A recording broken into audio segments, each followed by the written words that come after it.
Hello everyone, welcome to our channel. Friends, ఈ వీడియోలో మనం ఈ రోజు మార్కెట్ అనాలిసిస్ గురించి మాట్లాడుకుని రేపటి plan of action and important levels కూడా డిస్కస్ చేద్దాం. ఈ వీడియోని ఎక్కడా స్కిప్ చేయకుండా ఎండ్ వరకు చూడండి. ఖచ్చితంగా ఈ వీడియో మీకు ఇన్ఫర్మేటివ్ అనిపిస్తుంది. ముందుగా నిఫ్టీ పర్ఫార్మెన్స్ గురించి మాట్లాడుకుందాం. ఈ రోజు మార్కెట్ చూసుకుంటే మనకు అప్రాక్సిమేట్లీ ఒక 100 పాయింట్స్ వరకు గ్యాప్ డౌన్ ఓపెనింగ్ వచ్చింది. కాకపోతే మార్కెట్ ఓపెన్ అయిన లొకేషన్ చూసుకుంటే రీసెంట్ స్వింగ్ లో ఒక స్ట్రాంగ్ సపోర్ట్ జోన్ దగ్గర మార్కెట్ ఓపెన్ అయింది. ఆఫ్టర్ దట్ మార్కెట్ లో ఒక స్ట్రాంగ్ అప్ సైడ్ ర్యాలీ వచ్చినప్పటికీ ఒక హైయర్ పాయింట్ నుంచి మళ్ళీ క్లియర్ రివర్సల్ విట్నెస్ చేస్తాం. ఈవెన్ నిన్న మార్కెట్స్ లో కూడా market same up side rally వచ్చింది ఫస్ట్ హాఫ్ మొత్తం. మళ్ళీ ఎండింగ్ లో మార్కెట్స్ కంటిన్యూగా సెల్ ఆఫ్ మోడ్ లోకి వచ్చేస్తుంది. సో లాస్ట్ 2 days నుంచి మార్కెట్స్ ఇంక్రీజ్ అయినప్పటికీ క్లోజింగ్ టైం కి హైయర్ లెవెల్ నుంచి సెల్లర్స్ ప్రైస్ ని కిందకి పుష్ చేస్తున్నారు. సో ఓవరాల్ గా చూసుకుంటే నిఫ్టీ నెగిటివ్ గా క్లోజ్ అయింది. సో సెక్టర్ వైస్ పర్ఫార్మెన్స్ చూసుకుంటే మనకి చాలా మిక్స్డ్ సెంటిమెంట్ కనిపిస్తుంది. కొన్ని సెక్టార్స్ న్యూట్రల్ నుంచి పాజిటివ్ గా క్లోజ్ అయినాయి. Like media 1.78%, bank Nifty, pharma sector కూడా స్లైట్ పాజిటివ్ గా క్లోజ్ అయినాయి. But IT sector, auto sector and FMC sector and metals వీటిలో నెగిటివ్ సెంటిమెంట్ విట్నెస్ చేస్తాం. సో ఓవరాల్ గా చూసుకుంటే ఈ రోజు మార్కెట్స్ కంప్లీట్ గా చాలా మిక్స్డ్ సెంటిమెంట్ ని ఇండికేట్ చేస్తుంది. సో ఫస్ట్ ఆఫ్ ఆల్ ఈ రోజు మార్కెట్స్ ఎందుకని గ్యాప్ డౌన్ ఓపెనింగ్ జరిగింది, even though markets first half positive rally వెళ్ళినప్పటికీ మళ్ళీ ఎండింగ్ లో సెల్ ఆఫ్ ఎందుకు వచ్చింది, సో వీటన్నిటికి సంబంధించిన రీజన్స్ మాట్లాడుకుని తర్వాత exact plan of action discuss చేద్దాం. ఈ రోజు మార్కెట్స్ గ్యాప్ డౌన్ అవడానికి మేజర్ రీజన్ యుఎస్ కి సంబంధించిన సిపిఐ ఇన్ఫ్లేషన్ డేటా. నిన్న నైట్ మనకి ఇన్ఫ్లేషన్ డేటా వచ్చిందండి. సో ప్రీవియస్ మంత్స్ లో చూసుకుంటే 3.8% ఇన్ఫ్లేషన్ ఉండేది, అక్కడ నుంచి 4.2% కి ఇన్ఫ్లేషన్ ఇంక్రీజ్ అయింది. సో ఎలాగో ఇన్ఫ్లేషన్ ఎక్స్పెక్ట్ చేసాం ఇంక్రీజ్ అవుతుందని, ఎక్స్పెక్టేషన్స్ బట్టి 3.8 నుంచి 4% ఇంక్రీజ్ అవుతుంది అనుకున్నారు. బట్ 4.2% కి ఇంక్రీజ్ అయింది. ఎక్స్పెక్టేషన్స్ కంటే ఇన్ఫ్లేషన్ చాలా హైయర్ లెవెల్ ఇంక్రీజ్ అయింది. సో ఆబ్వియస్లీ ఇన్ఫ్లేషన్ ఇంక్రీజ్ అయింది కాబట్టి ఫర్దర్ గా ఇంట్రెస్ట్ రేట్స్ ని కట్ చేసే పాసిబిలిటీస్ ఇప్పట్లో లేవు. సో దీని వల్ల మార్కెట్స్ లాస్ట్ 1 week నుంచి కొంచెం నెగిటివ్ గానే రియాక్ట్ అవుతున్నాయి. So this is one of the primary reason last night US markets లో కంప్లీట్ సెల్ ఆఫ్ వచ్చింది అండ్ ఈ రోజు మన మార్కెట్స్ కూడా గ్యాప్ డౌన్ ఓపెనింగ్ వచ్చింది. అండ్ దీంతో పాటు మనం మాట్లాడుకోవాల్సింది యూఎస్ అండ్ ఇరాన్ కి సంబంధించిన ఇష్యూ అండి. So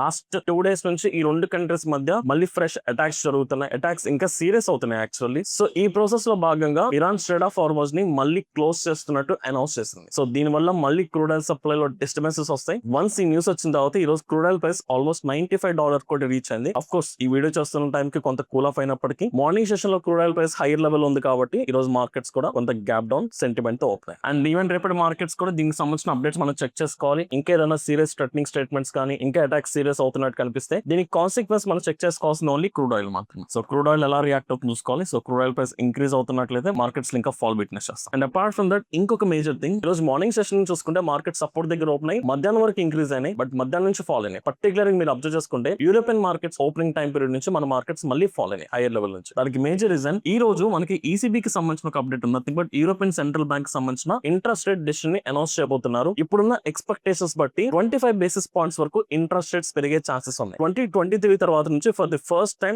European central bank interest rates ని ఇంక్రీజ్ చేయబోతుంది. దానివల్ల యూరోపియన్ మార్కెట్స్ ఫాల్ అవడం స్టార్ట్ అని, దాని ఇంపాక్ట్ వల్ల మన ఇండియన్ మార్కెట్స్ కూడా మధ్యాహ్నం నుంచి సెల్లింగ్ మోడ్ లోకి వెళ్ళి అండ్ వీటితో పాటు మన రూపీ వాల్యూ కూడా ఈ రోజు హై లెవెల్ కి వెళ్ళింది. హై లెవెల్ కి వెళ్ళిందంటే డాలర్ తో కంపేర్ చేసుకుంటే రూపీ వీక్ అవుతుందని main. So these are the major reasons ఈ రోజు మార్కెట్స్ నెగిటివ్ గా క్లోజ్ అవడానికి. సో వీటన్నిటిని బేస్ చేసుకుని రేపటి మార్కెట్స్ లో exact plan of action discuss చేద్దాం. బట్ రేపటి మార్కెట్స్ లో మనం చెక్ చేసుకోవాల్సింది యూఎస్ అండ్ ఇరాన్ కి సంబంధించిన updates and crude oil prices చూసుకోవాలి. ఈసీబీ సంబంధించిన ఫైనల్ అనౌన్స్మెంట్ చూడాలి. 25 basis points అనేది ఎక్స్పెక్టేషన్ మాత్రమే. బై ఛాన్స్ ఒకవేళ 50 basis points ఇంక్రీజ్ అయిందంటే మార్కెట్స్ ఇంకా నెగిటివ్ గా రియాక్ట్ అవుతాయి. అండ్ దాంతో పాటు రేపు మన ఇండియాకి సంబంధించిన సిపిఐ ఇన్ఫ్లేషన్ డేటా రాబోతుంది. ఇప్పుడున్న ఎక్స్పెక్టేషన్స్ బట్టి మన ఇండియాకి సంబంధించిన ఇన్ఫ్లేషన్ కూడా ఇంక్రీజ్ అవ్వబోతుంది. సో రేపు రిలీజ్ అవబోతున్న డేటాను కూడా మనం చెక్ చేసుకోవాలి. సో వీటన్నిటిని బేస్ చేసుకుని రేపటి మార్కెట్స్ లో ప్లాన్ ఆఫ్ యాక్షన్ డిస్కస్ చేద్దాం. సో ఫస్ట్ నిఫ్టీకి సంబంధించిన ఎగ్జాక్ట్ లెవెల్స్ చూసుకుందామండి. బట్ బిఫోర్ దట్ ఒక్కసారి నిఫ్టీలో రీసెంట్ డేస్ నుంచి ఫామ్ అవుతున్న స్ట్రక్చర్స్ ని అర్థం చేసుకోవడానికి ట్రై చేద్దాం. సో మార్కెట్స్ మనకి recent swing high someway close to 24,000 దగ్గర నుంచి క్లియర్ రివర్సల్ వచ్చి lower highs and lower lows pattern లో మార్కెట్ 23,000 వరకు ఫాల్ అయింది. అండ్ ఇక్కడికి వచ్చిన తర్వాత మార్కెట్ ఒక కన్సాలిడేషన్ రీజన్ లోకి వెళ్ళిపోయింది. సో ఆల్మోస్ట్ మీకు support level, major support level దగ్గర మార్కెట్ కన్సాలిడేషన్ లో స్ట్రక్ అయిపోయింది. ఈ ప్రాసెస్ లో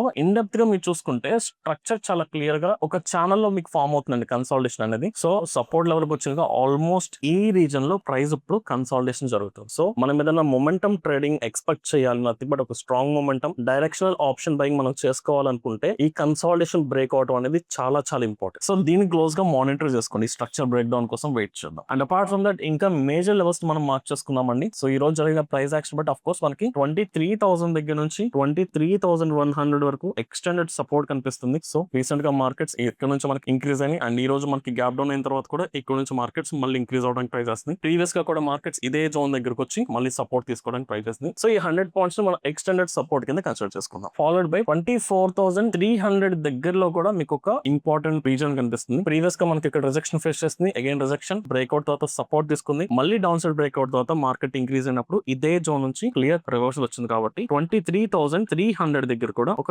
సపోర్ట్ ని మార్క్ చేసుకుంది. So 23,100 immediate support, but extended 100 points వరకు ఉంది. అలాగే 23,300 immediate resistance. So almost price ఒక 200 పాయింట్స్ రీజన్ లో ప్రెసెంట్ ఇప్పుడు ఈ జోన్ లో ట్రావెల్ అవుతుంది కాబట్టి ఈ జోన్ లో ట్రేడ్ చేయడం కూడా అంత రైట్ థింగ్ కాదు. సో ఖచ్చితంగా జోన్ బ్రేక్అవుట్ కోసం మనం వెయిట్ చేయాల్సింది. సో ఇప్పుడున్న సినారీ బట్టి నెగటివ్ సైడ్ మార్కెట్స్ రియాక్ట్ అవుతున్నాయి కాబట్టి first priority down side plan చేసుకుందాం. రేపు మార్కెట్ ఒకవేళ మనకి ఫ్లాట్ ఓపెనింగ్ జరిగి ఇంక్రీజ్ అవుతున్నప్పుడు ఈ రోజు మనకి ఎలాగైతే రివర్సల్ వచ్చిందో ఈ లొకేషన్ నథింగ్ బట్ 23,300 నుంచి ఎలాగైతే రివర్సల్ వచ్చిందో అలాంటి రివర్సల్ ఆపర్చునిటీ కోసం వెయిట్ చేద్దాం. వన్స్ ఈ రివర్సల్ కనుక జరిగితే this is the first scenario మనం డౌన్ సైడ్ ట్రేడ్స్ ఎగ్జిక్యూట్ చేసుకోవడానికి. లేదంటే 23,000 కంప్లీట్ ఈ 100 పాయింట్స్ రీజన్ కూడా కంప్లీట్ డౌన్ సైడ్ బ్రేక్ అవ్వాలి. So this is the second scenario. ఈ రెండు సినారియోస్ మనం డౌన్ సైడ్ అయితే ప్లాన్ చేసుకోవచ్చు. ఒకవేళ అప్ సైడ్ కి వెళ్ళాలి అనుకుంటే ఖచ్చితంగా నేను 23,300 అబౌవ్ స్ట్రాంగ్ బ్రేక్అవుట్, అది కూడా అట్లీస్ట్ 1 అవర్ టైం ఫ్రేమ్ లో ఒక స్ట్రాంగ్ బుల్లిష్ క్యాండిల్ సస్టైన్ అయితేనే ప్లాన్ చేసుకుంటారు. ఎందుకంటే మార్కెట్ ఒక కన్సాలిడేషన్ రీజన్ బ్రేక్ అవుతున్నప్పుడు స్ట్రాంగ్ బయర్స్ ఒక సెంటిమెంట్ కనిపించాలి, హై వాల్యూమ్స్ కనిపించాలి. సో ఆ పర్టికులర్ క్యాండిల్ లో బయర్స్ ఒక స్ట్రెంత్ కనిపించాలంటే మీకు strong bullish candle pattern form అవ్వాలి. సో అలాంటి సినారియో వచ్చేంత వరకు మనం బయింగ్ ని ఇగ్నోర్ చేసుకుందాం. సో అప్పటి వరకు any rise in markets will be the selling opportunity. But candlesticks తో పాటు మనం ప్రతిరోజు మాట్లాడుకున్నట్టు according to direction option chain లో open interest and crude oil prices కూడా చెక్ చేసుకోండి. అప్సైడ్ ట్రేడ్ ఎగ్జిక్యూట్ చేస్తున్నప్పుడు క్రూడ్ ఆయిల్ ప్రైసెస్ కనుక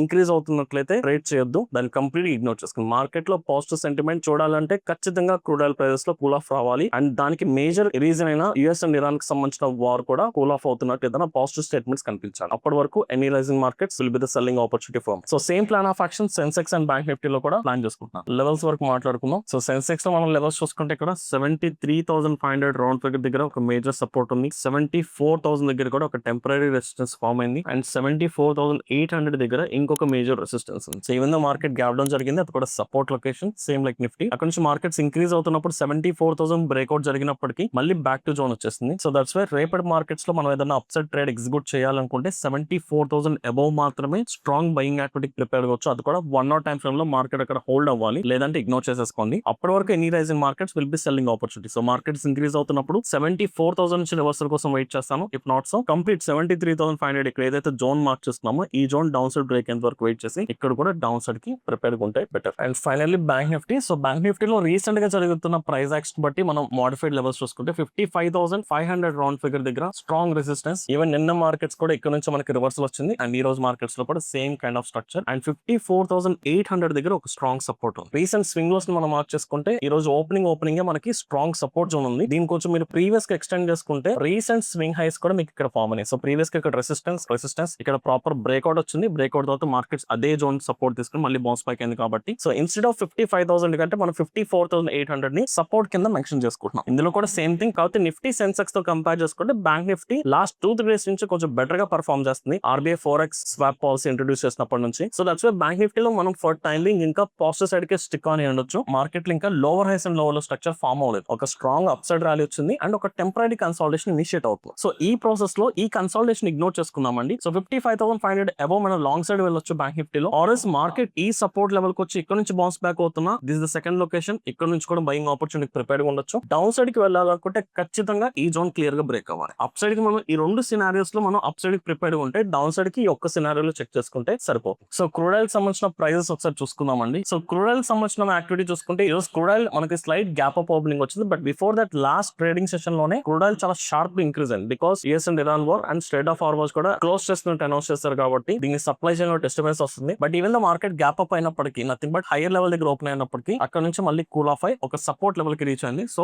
8,500 ని మనం ఒక స్ట్రాంగ్ సపోర్ట్ జోన్ కింద కన్సిడర్ చేయొచ్చు. రీసెంట్ గా మనకి ఈ జోన్ క్లియర్ గా బ్రేక్అవుట్ తర్వాత రీటెస్ట్ జరిగి మళ్ళీ బౌన్స్ బ్యాక్ వచ్చింది కాబట్టి మళ్ళీ సేమ్ లెవెల్ కి వచ్చింది. సో ఇక్కడ మనం చూసుకుంటే ఒక టెంపరీ కన్సాలిడేషన్ ఇనిషియేట్ అవుతుంది. సో ఈ కన్సాలిడేషన్ ని కంప్లీట్ గా ఇగ్నోర్ చేసుకుందాం. సో ఈ కన్సాలిడేషన్ బ్రేక్అవుట్ బట్టి మనం డైరెక్షనల్ ట్రేడింగ్ డిసైడ్ అవ్వచ్చు. సో 8,500 నుంచి 8,600 రౌండ్ ఫిగర్. సో ఈ రీజన్ ఈ 100 పాయింట్స్ రీజన్ అనేది మనకి నో ట్రేడింగ్. ఫైనల్ గా బిట్ కాయిన్ సంబంధించిన లెవెల్స్ కూడా చూసుకుందాం. సో బిట్ కాయిన్ కి సంబంధించిన ఒకసారి స్ట్రక్చర్ ని అనలైజ్ చేసుకుందాం అండి. బిట్ కాయిన్ ఇంకా స్టిల్ మనకి మేజర్ కన్సాలిడేషన్ రీజన్ లో ఉంది. కాకపోతే రీసెంట్ స్వింగ్ లో దగ్గర నుంచి మార్కెట్ బౌన్స్ బ్యాక్ అవుతాం. సో ఈ ప్రాసెస్ లో మనం అప్సైడ్ ట్రేడ్ తీసుకోవాలనుకుంటే ఇక్కడ మనకి రీసెంట్ స్వింగ్స్ ఈ పాయింట్ దగ్గర మనకి ఒక స్ట్రాంగ్ రెసిస్టెన్స్ ఉంది. నథింగ్ బట్ 63,000 దగ్గర ఒక రెసిస్టెన్స్ పాయింట్ ఉంది. ప్రైస్ ఈ లెవెల్ బ్రేక్ చేస్తుంది కానీ టు బి హానెస్ట్ ఈ పర్టికులర్ టైం పీరియడ్ లో నేను పర్సనల్ గా ట్రేడ్ తీసుకోవడానికి ఇంట్రెస్ట్ చూపించట్లేదు. ఇన్స్టెడ్ ప్రైస్ గనక US markets opening time period around 7 PM గనక 63,000 అబౌవ్ బయర్స్ హోల్డ్ చేయగలిగితే సో ఈ పర్టికులర్ స్క్రిప్ట్ లో కూడా అప్ సైడ్ ప్లాన్ చేసుకోవచ్చు. బట్ ఒకసారి ట్రేడ్ చేసే ముందు మీరు కూడా మీ ఓన్ అనాలిసిస్ చెక్ చేసుకుని డెసిషన్ తీసుకోండి. సో ఓవరాల్ గా చూసుకుంటే ఈ రోజు మార్కెట్స్ గ్యాప్ డౌన్ ఓపెనింగ్ జరిగింది. ఆఫ్టర్ దట్ రికవర్ అవడానికి ట్రై చేసినప్పటికీ హైయర్ లెవెల్ నుంచి క్లియర్ సెల్లింగ్ జరిగింది. లాస్ట్ 2-3 డేస్ నుంచి మన మార్కెట్స్ లో సెల్ ఆన్ రైస్ క్లియర్ గా విట్నెస్ చేస్తున్నాం. సో ఓవరాల్ గా this is my plan of action. I hope ఈ వీడియో మీకు అర్థమైంది అనుకుంటున్నాను. ఇఫ్ ఇన్ కేస్ ఈ వీడియో కనుక మీకు ఇన్ఫర్మేటివ్ అనిపిస్తే ఈ వీడియోని లైక్ చేసి మీ జెన్యూన్ ఒపీనియన్స్ ని కమెంట్ సెక్షన్ లో మెన్షన్ చేయండి. Thank you.